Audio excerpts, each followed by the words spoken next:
Welcome back to Rivers of London. We are going to be jumping straight back into the action. Rhodri, you have been upsetting this poor forensics lady, but she's run off now after your constant questions about what she's going to do with the cadaver as if she owns it. And the two constables have approached you.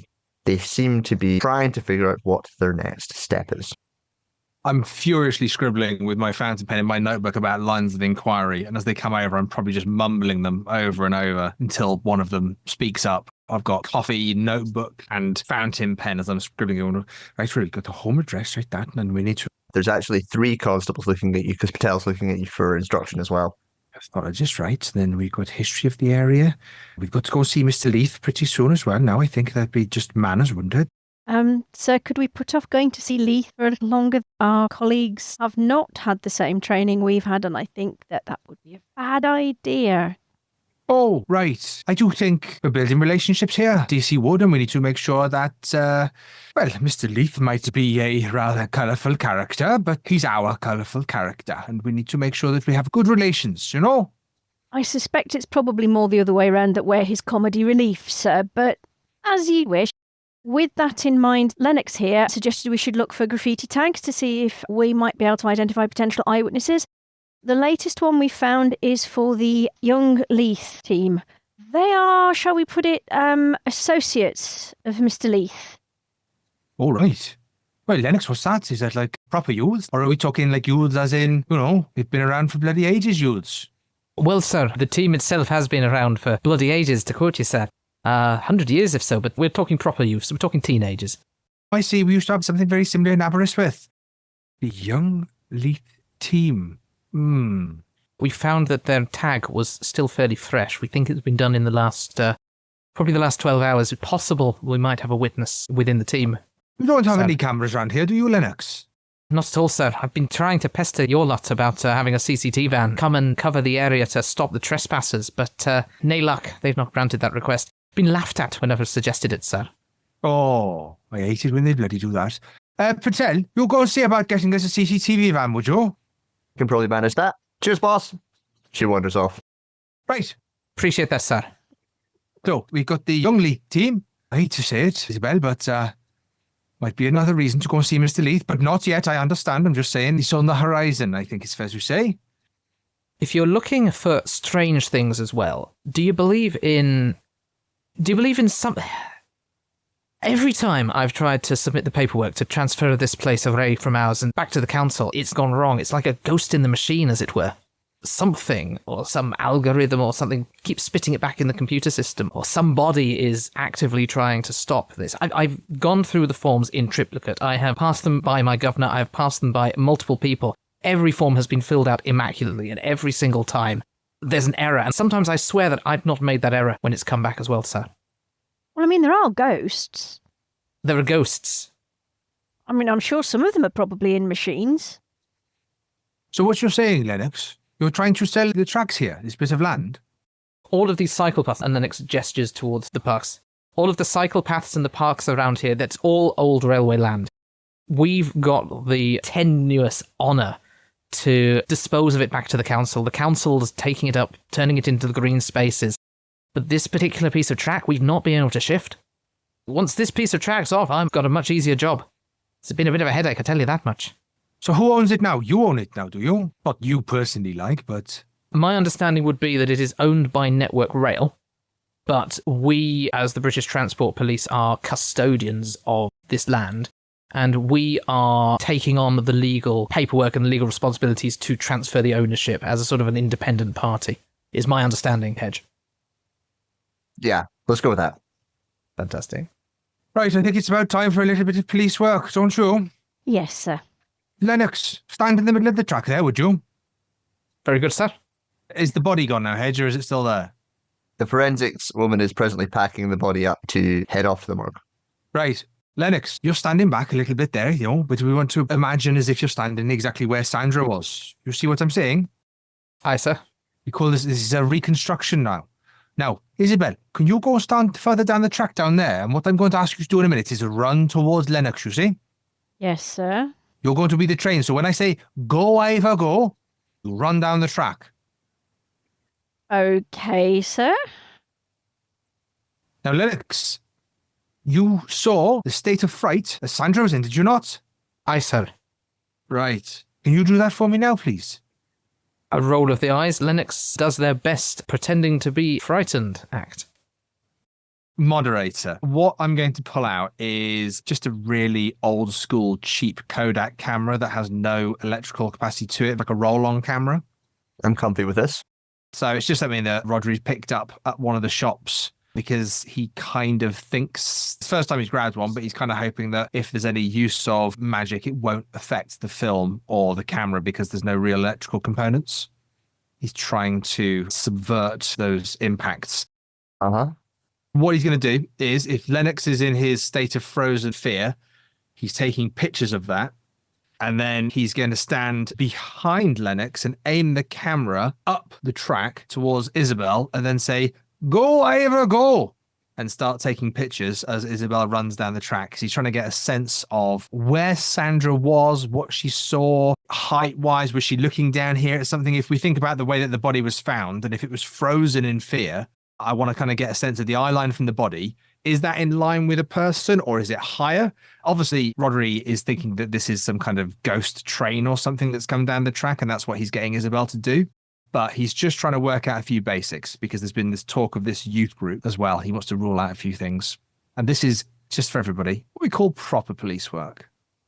It'd be good if you had like an expert skill called forensics or something.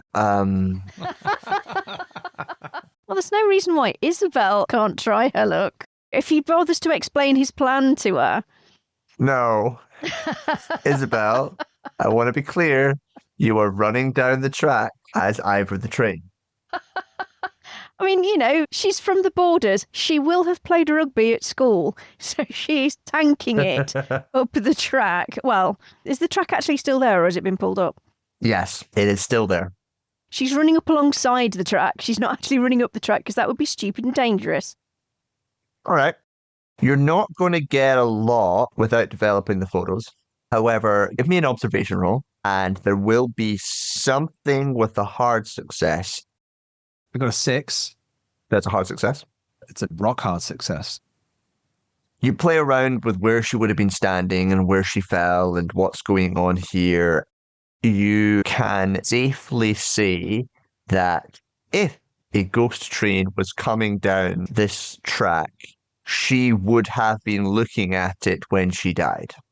You feel comfortable with that very strong if statement. And I will share that with Lennox and thank Lennox and thank Isabelle and share that with them. And I'll take a picture of the YLT just so we've got it. You have it in the Discord. Yeah. Proper gang sign. How charming. Perhaps we need to come up with a little sign that we have for our team, you know? No, sir. No? No, I don't think we do. I think that's a silly idea. Because you know the Pixies will want to do it, and who knows what they'll come up with. It'll probably be a lot ruder than the YLT one. Very good, DC. There are a number of different pathways open to you. There's obviously a classic research pathway where you can go and do a little bit of work down in Waverley. There is Miss Logan's flat. There is waiting and seeing the CCTV. There is talking to Leith. Where are you going next, investigators? So, an administrative thing here. As a member of the British Transport Police, although I have jurisdiction on the railways, I do not have jurisdiction outside of the railways. Unless, of course, I've been granted jurisdiction by a superior officer to be seconded into working, which I'm assuming is what we're doing. But Lennox also has a role within the BTP Specialist Response Unit, who particularly investigates suspicious packages, suspicious chemicals and things. So it has a fairly hefty expert skill in chemistry. So if DS Cadwallador is wanting those negatives developed quite quickly, I imagine Lennox probably has access to some chemicals and could probably get something sorted fairly swiftly back at BTP headquarters, if so wished. Very good idea. I've got to pick up something from the shop, so I'll make sure I get another camera and you can have that one. He means coffee. Excellent. But once I've done that, of course, if you're willing to fill in the secondment paperwork, I'm sure I can come and give you a hand wherever you like. Where would you like me to meet you, sir? Well, I think I'm going to pop by Miss Logan's house, you know. Are you developing those pictures? You have time to do a bit of research in that back of that, will you? Of course I can, sir. Well, why don't I go with Lennox, and while they're developing the pictures, I'll do some research on their target system, sir. I think that's a grand idea. DC Wood, you wouldn't talk to PC Gyle about expectations, perhaps, of speaking to Mr. Leith, would you now? I'm happy to try and give him what training I can, sir. Excellent, because I think maybe this evening, tomorrow morning at the latest, we'll be popping by and, Well, maybe we ought to invite Lennox over for tea this evening, sir, and have a proper training session. Lennox, how do you feel about bangers and mash? I would love so, sir. Right then. And Rhodri will just turn around. He's just heard all that. He's off. As DS Cadwallader walks off, Lennox is going to lean over to Isabelle and say, "Don't worry, my governor's just like that as well." Constables, your sergeant has wandered off with your transport. How are you getting back into town? Well, we happen to be on a cycle path. Not yet, we're not. Actually, you know what, Lennox, that's a beautiful and true fact. Let me do something quite wonderful here. It is a beautiful summer's day. You're in no rush as far as you're aware, so you offer to show Wood the path that takes this set of tracks to Waverley Station. And now you can't access all of it, but you thought it would be a beautiful thing. You spend the next 30 minutes walking the beautiful cycle path from the north of Edinburgh, streaking west down to George V Park, where there is just this beautiful ancient opening, which leads under the city. And actually, if you follow this path about 800 metres, it opens up into Waverley Station. It's an underground path leading directly south towards the station, and is completely out of use these days. However, the track you were on technically would connect all the way to here and would take you to Waverley, and if you'd gone the other way, you'd eventually get to North Leith Station. This was the old train tracks. And so you sort of show Isabelle this beautiful old archway that leads in, just imagining the trains flying out of this thing. It would have been a really beautiful sight. Edinburgh having an underground rail network. Quite impressive at the time, but unfortunately for the last 800 metres you do have to go over the hill and find yourself back in the busily bustling west end of Edinburgh. No, sorry, east end of Edinburgh. Ugh, I live here. Making your way down to central Edinburgh and Waverley Station, where the two of you have access to Taggart, you have access to the internet, police records, everything you could possibly name to do the research you wish to do. Where are we starting? First things first, let's get that film developed for myself. Give me the chemistry roll. That is a 35 under 60, which is a regular success. I'm going to tempt you to spend those 5 points of luck. You absolutely can, and I will do. So I'll spend the 5 luck. Something weird's going on. They're not developing very well. At first, you think DC Wood is just moving too fast and the exposure was too long, but you pull it up and you get the lights and you look at the actual negatives themselves. You become absolutely convinced that that's not the issue here. You develop it, you bring it up, and you just can't get her on these old films very well. It's like everything about her is just a little bit off. She's just out of focus for existing somehow. And this is annoying you as you're trying to develop them and make them really crisp and sharp. And you're quite good at this. So you know how to do it. And so you assume that there's some flaw in the camera. But actually, just the trees around and everything, it's looking really good. But you just cannot get the actual person and the actual track area itself to come into any sort of focus. And as Isabelle gets closer to the camera, it just gets worse and worse. You don't know why this is, but your brain is now going, it's probably magic. That sounds fair. Magic police. I'm going to just give you one more thing with that hard success. You take a little bit of time over this because it pisses you off and you are a detail-oriented kind of guy. With a little bit of work, you do just uncover the faintest outlines. It's almost like a magic eye trick. As you realize the areas that are in and out of focus, it is the faintest outline of a train.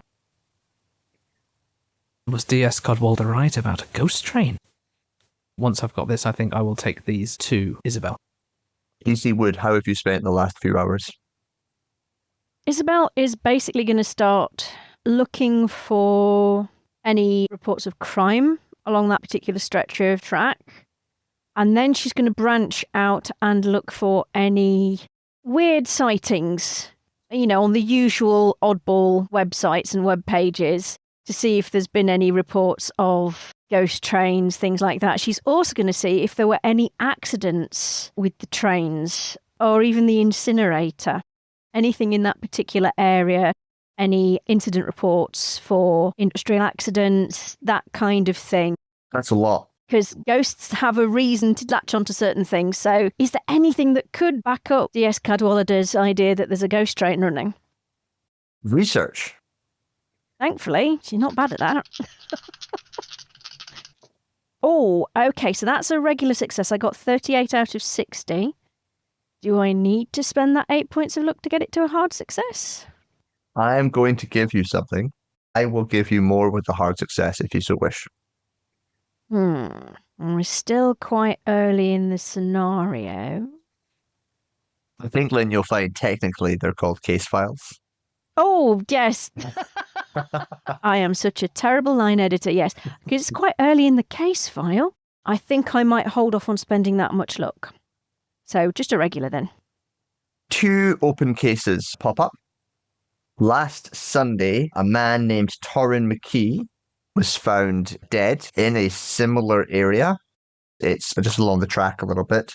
The case is marked pending closed and solved, effectively. Seems to have died from assumed alcohol poisoning after a big night out.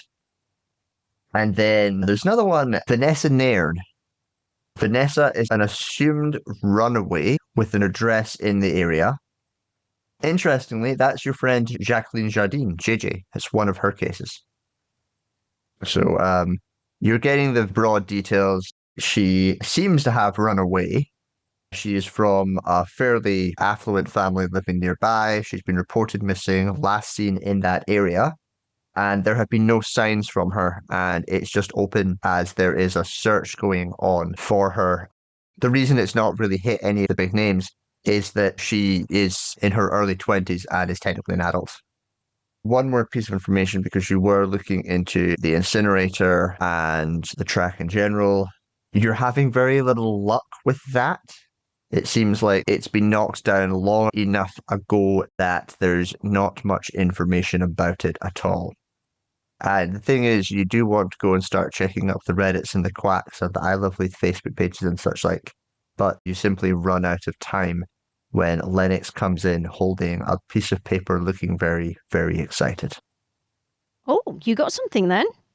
I think I found some magic. Your governor was right. And shove the piece of paper onto the desk in front of Isabelle. Look, you can see a ghost train. Is it a steam engine? Is it an electric, diesel? You know what, Lennox? I'm going to say that you are absolutely convinced that it's a steam engine. Isabelle, as you look at this, you can't even remotely see this. Lennox has got Ivan on the brain. Look, you can see the wheels here, and there's the funnel, and there's the boiler. And if you really look close, and I think Lennox is pointing with a pen at random places on this photograph, trying to convince. Look, and you're right. It must be magic. We can photograph magic. We can photograph magic. I just don't see it. And I don't know how long the DS has had that camera. I mean, that just looks like he's not quite had the focal length set correctly. But it's just, it's magic.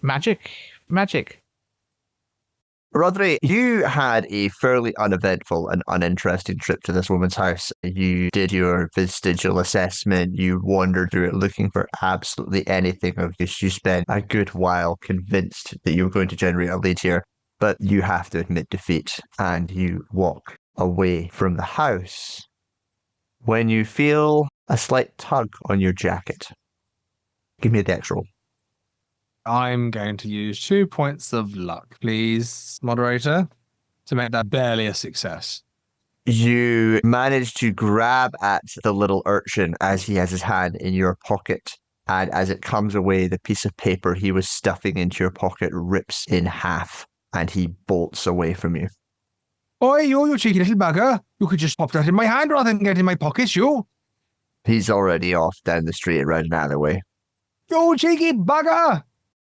Did he drop the other half or has he run off with the other half? But you look down and most of the writing is still on it, but a corner of it is missing.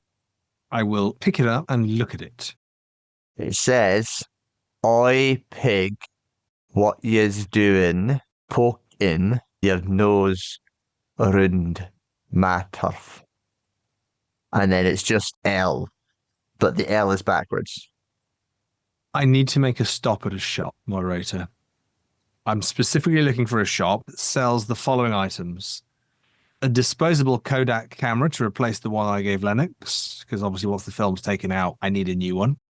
Secondly, preferably a shop that has some kind of coffee making abilities.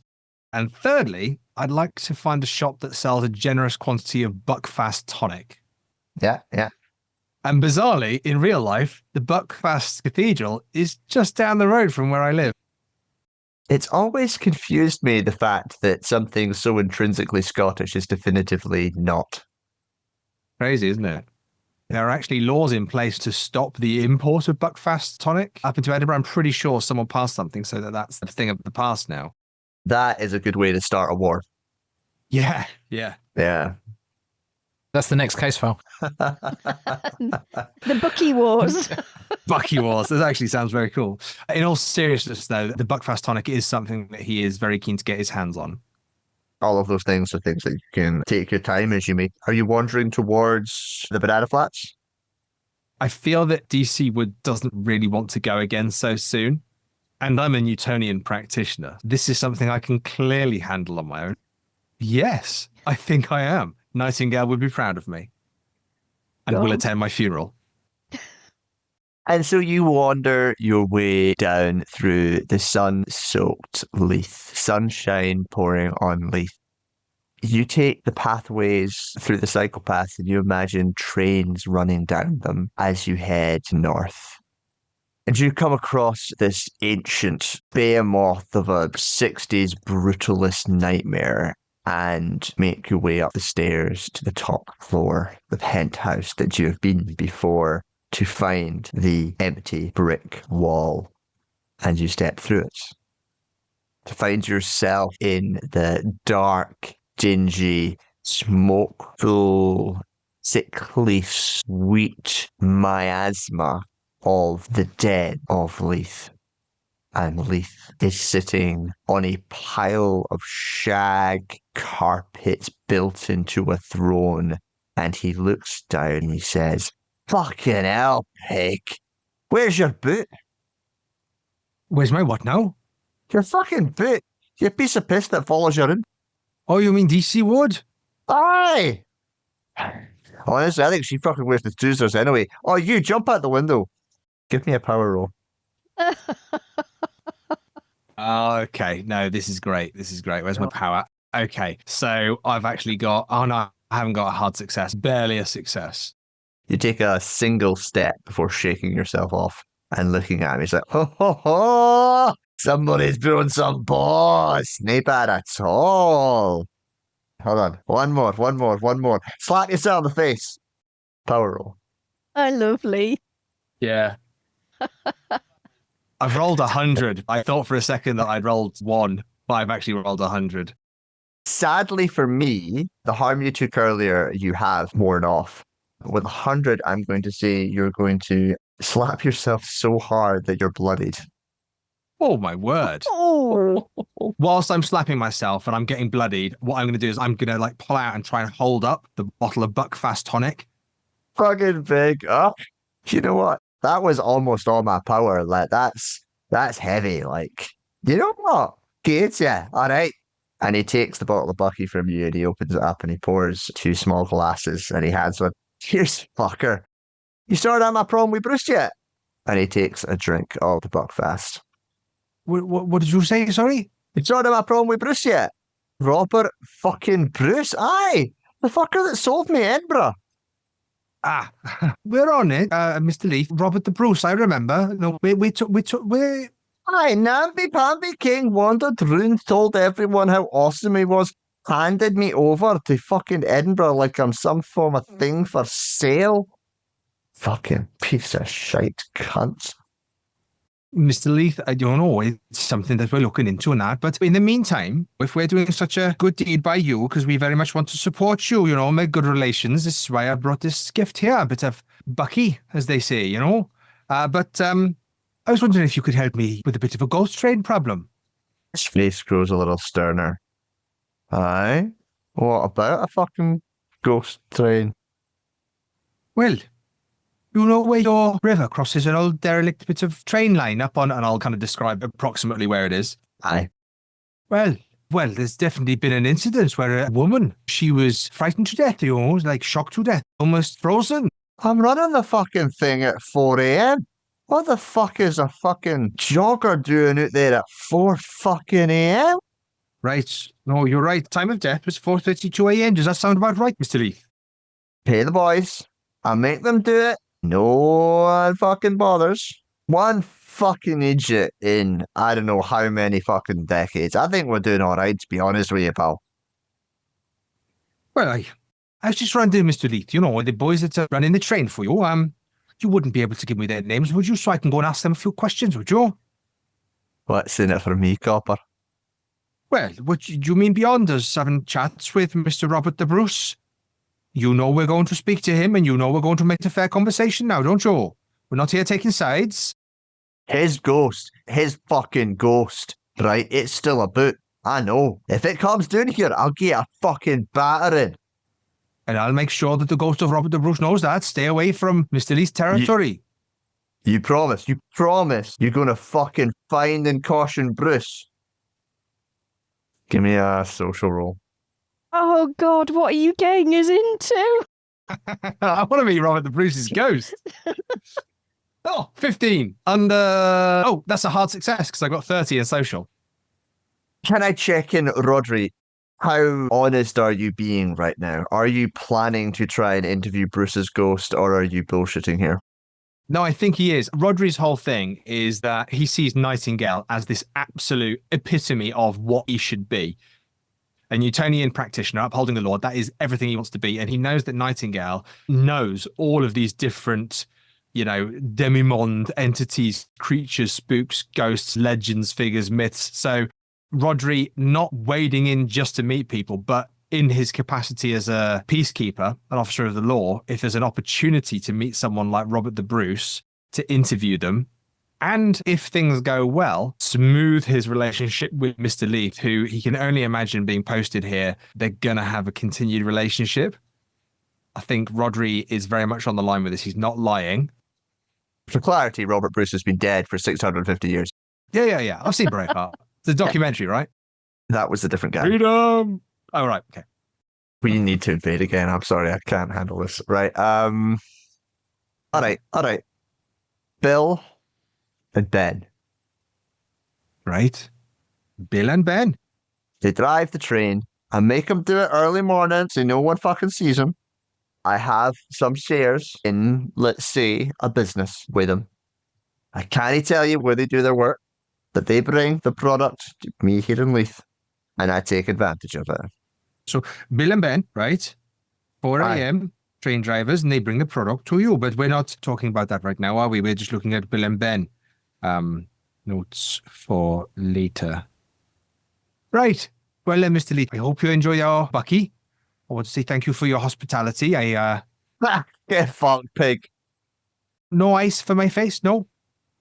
As you say that, you're pretty sure it's about 20 minutes later and you realize you've been staring at the sun and your eyes really hurt.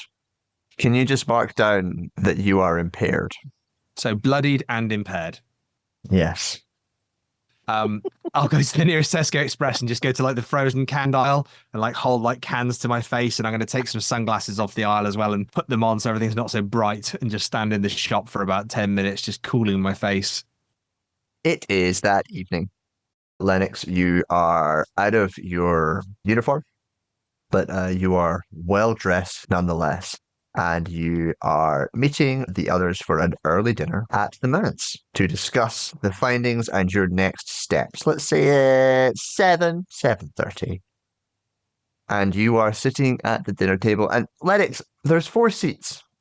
And the 4th one is occupied by a woman who is see-through. Sorry. She has not talked to you yet, but has shared some fairly polite words with the other 2. I think Lennox at this stage is very much eat the bangers and mash. Sorry, one more thing. Rhodri is still in sunglasses, even though it's evening, and he's inside. Is his face visibly bruised and battered? Like someone slapped him really hard. I've got a bit of tissue paper up my nose as well. Yes, Cadwallador, you just got a little, you know what? Never mind. Lovely weather we've been having. You went to see Leith, didn't you, sir? How can you tell? Yes. All right. I'll confess it. I didn't think you were too impressed with the idea of going to see Mr. Leith, Isabelle, so I thought I'd spare you the trouble. You know? You went on your own, sir. Not exactly sensible. He's a genius loci. He's powerful. I'm very aware of Mr. Leith's power, and you're not wrong. It's why I've got a red marking all up here, face like a slapped ass. And, I mean, did he get some of his boys to work you over? Not quite. I mainly did it to myself, you see. Well, at least this is a good object lesson in not messing with these things. And, well, we'll talk about it after dinner properly, Lennox, but this is the thing that we need to give you a little bit of training to protect yourself against, because they can make you do things. If this is the result of meeting one of these, what do you call them, genius loci? Genius loci? I think maybe leaving the more esoteric parts of policing to you is a safe bet there. Speaking of which, who is our guest for the evening? Oh, pardon my manners. Darling, it's so lovely to meet you. I thought it might be rude as I had been introduced to you in order to say hello. So good to see you. Lovely, lovely. Oh, it's so lovely to really get to know you. Fantastic. Just reaches out, and as she puts her hands on you, it feels weirdly cold, and then it goes through you, which feels really disturbing. And then she just sort of fades away. Yes. You have I'm assuming a ghost? A ghost. Okay. She's been here a long time. I'm not judging. I'm not... Well, she came with the building like the Pixies did. That's the contest, sir. Wonderful. And she seems nice. So yes, she is, yes. Always very positive, you know. Quick chat with the Contessa, you'll be feeling right as rain. Just so we can get everything out in the open here, is there any more spooky shit going on in here? I mean, have you got a werewolf in the kitchen, or I don't know, a vampire butler, or Oh no, definitely no vampires. No. No vampires. You Grey saw a men. werewolf in the kitchen, did you? Stop teasing him, sir. I'm That's just not teasing fair. you, Lennox. I'm just teasing you, you silly bugger. Rhodri, that does remind you, though, you do owe the Union Canal 100 fish. I just remember, though, I do owe the Union Canal 100 fish. Bugger. I have to go see if I can make go down to the fishmongers, give them some good quality stuff, but I need a deal if I'm going for 100 fish, you know? So you're telling me the canal has a genius loci as well, sir? So where do these genius loci come from? Are they people like you who've trained up in magic, or are they... Oh, no, they're a lot older than us, you see. We're just people tapping into a bit of a resource. Genius loci, they are creatures of magic, you know, born of it, hundreds of years old. Lennox, it's quite a lot to just explain it. But the Union Canal is much more modern than the River Leith, and... They're not all that old, Lennox. Some of them are quite new, from what I've heard from London. If a canal can have a spirit, can the railway have a spirit? Or the fourth rail bridge have a spirit? I don't see why not. That's a good question. Got to be careful who I talk to at work. Speaking about railways and that, I did go and see our friend, Mr. Leith, and I do believe, Isabelle, he is becoming a bit of a friend, you know. There's a mutual respect there going on, or at least building. He's asked a favour of us. Do remind me, we need to get in touch with the ghost of Robert the Bruce. What did you do?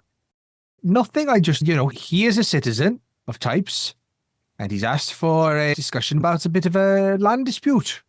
Robert the Bruce has asked to speak to us. No, Mr. Leith has asked us to speak to Robert the Bruce, the ghost.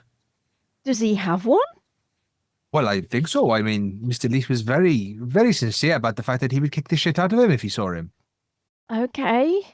Do you know, our ghost train, I can tell you that Mr. Leith, obviously, as we'd come to expect from him, is involved. He pays a couple of boys named Bill and Ben, and they drive this train. He says they're supposed to do it at 4 a.m. Now, I believe you told us, didn't you, Lennox, that the time of death was 4:32 a.m. Is that right? Aye, that's the forensic report, and I'm assuming we've probably had a post-mortem report by now. Yes. Confirmed by the PM as well. Right. Well, this goes right to the top, this, doesn't it? Well, I think it's safe to say, if we get down to those tracks, before 4 a.m., we'll be able to keep a lookout for Bill and Ben and say, "Oi, you two, come down here. Your boss has said we can have a word." Suspects, So, let me just get this straight, sir.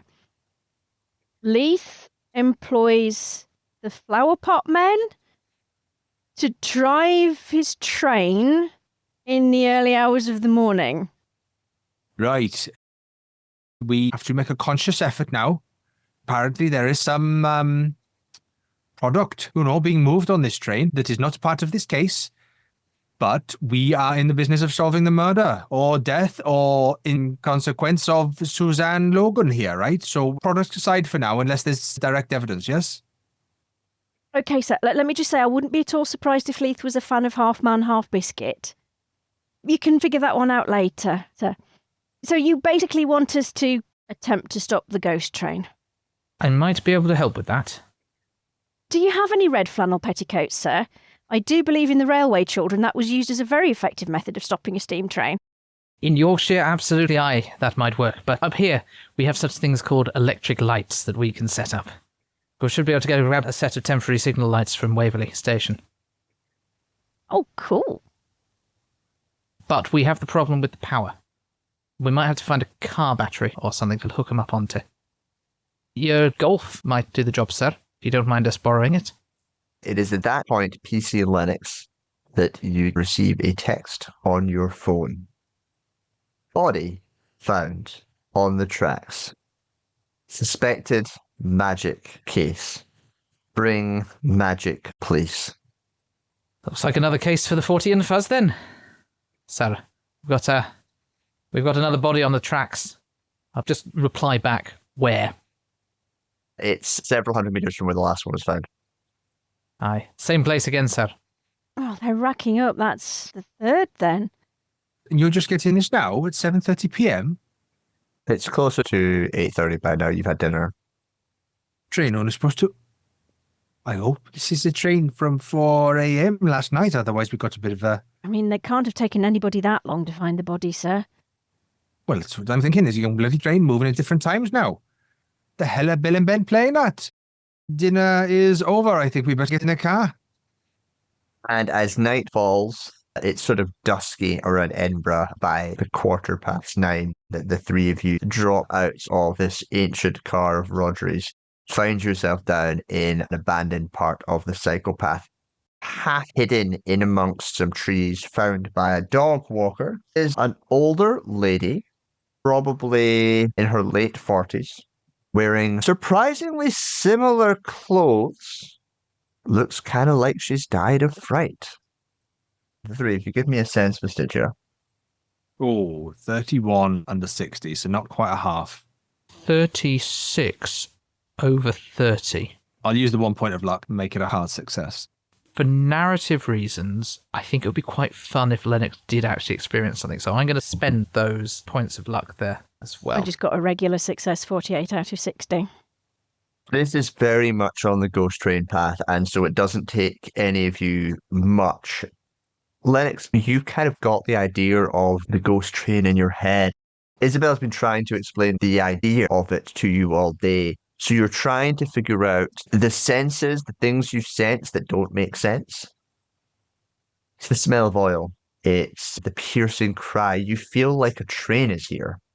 That feeling of progress doesn't make sense in an old psychopath, and yet it's there in your heart. You can feel it making your heart rate accelerate a little bit. You're excited. It's the same excitement you get when you see a perfectly filled out form. It's really wonderful. Isabelle, you did a normal success? Yeah. The train is here, but there's more. Soap, cleanliness, that's what you're getting. It's masked. And it's Rhodri, who is just clearly just the most skilled at this. The stroke of a pen. The body is similar build, similar size, similar age, similar dress. Everything looks sort of the same. Seems to have died of fright. But Rhodri, where the overwhelming feeling was of the train last time, the train is still here. But that's not everything. That soap that Isabelle is feeling, you feel it too. And then that stroke of a pen. It reminds you of something. But you can't quite tell what. Sir, I don't like the fact that these two victims are virtually identical. Do we know the other potential victims? Do we know what they were wearing? Do we know what they looked like? Because we could be building up a profile here. This afternoon, I would have said there's one other death and a missing persons case. The death was a guy suspected alcohol poisoning. The young woman is in her 20s and she's just gone missing. They think she's a runaway. And if we hadn't found this woman, I'd have thought that was all tied together. But the fact that this woman is almost identical to our first victim, the one we were first called into, I don't like it. That just seems to complicate things. So I don't know now whether those other two cases are anything to do with it, or whether someone's trying to throw us off, or things are escalating in a different direction. I just don't like it. Who's on scene, Moderator? PC Beccatelli. Okay, Becky, what have you got for us? Do you know the victim's identity?